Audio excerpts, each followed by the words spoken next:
Hello again, Pisces. It's May 2022. I'm Dadici, the astrologer from astrology.com.au. It's great to have your company, and if you're new, it's great to welcome you to the little tribe here where we're going to have what I call the monthly Oracle Express, a little view of what's going on in the coming month. And this month is important because there are two eclipses.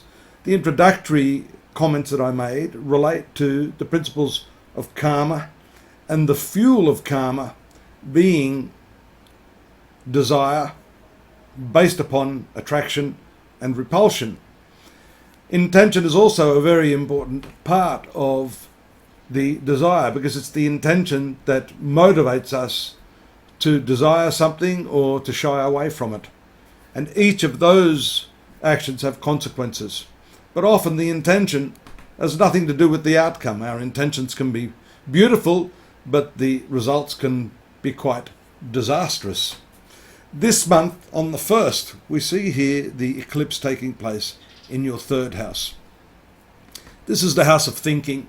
It is a house of intention and desire.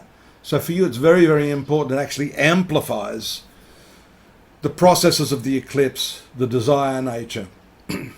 And thinking is destiny. There's a great writer that I once had, and I'm just thinking now, I don't know where that book is. It was a book called Thinking is Destiny, Harold W. Percival.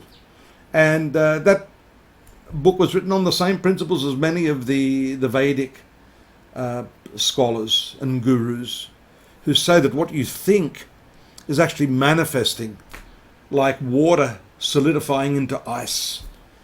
The ice is nothing but water. The events and the karma of your life is nothing but your thinking. So this month, the key is understanding this principle.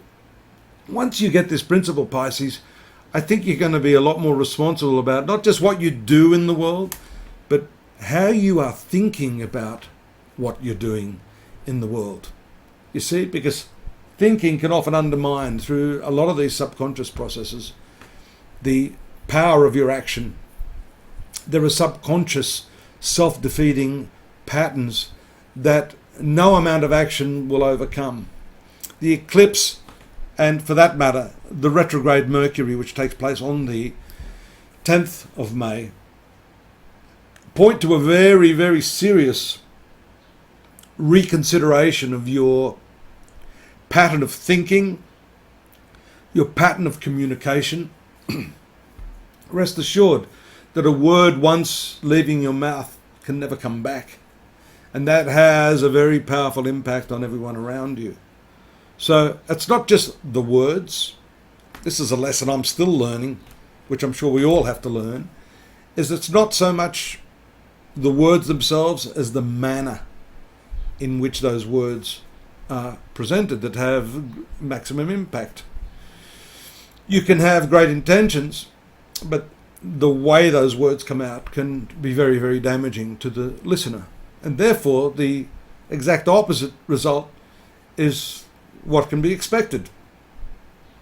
You see that this is all principle-based too, shown by a second lunar eclipse in your 9th house taking place on May 16, here in the 9th house, which regulates the genetic propensities from your father's lineage, according to Vedic astrology. Westerners take this 10th house to be significantly connected there. In any case, the sun is the natural significator of the father, and this still would show some strong karmic links and patterns associated with your communication, your thinking, and your life ideals, as shown by the 9th house eclipse coming to the fore this month. So it's all about taking a deep dive into those recesses of your thinking processes and patterns, not being afraid to confront those inner demons. What you see is, sometimes this is not an easy process. The ego masks a lot of this. We don't want to see ourselves as others see us. That's why taking a video of yourself is really an eye-opener. Just take your phone with you, get into a conversation with someone, Just let it run for half an hour. Take it home, sit down quietly. Shh. Just watch yourself. Just watch the patterns of your speech, the way you sound. Because when you're talking from within your own head, within your cranium, even the tonality of your voice is very different. Have you heard yourself back on a recorder? Now watch yourself as well. Video is great. You'll hear yourself. You'll see yourself. You'll see the reaction of other people to your statements, your words. You'll see all those little nuances of character, and you may be a little bit embarrassed, but this is exactly what you need. This is exactly what the eclipse of this month is pointing to. A complete overhaul of your thinking and creative processes, the creative visualization, the underlying intention that is the true determinant of your karma and your destiny.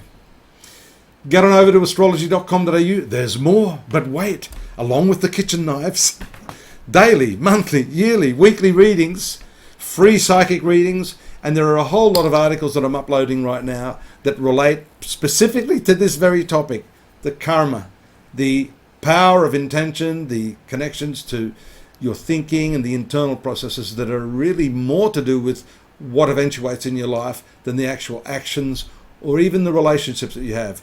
It's all centered on yourself. Do take a look at that. Subscribe. Drop me a line if you like. And I hope to see you here next month. I'll be here. See you then. Bye-bye, Pisces.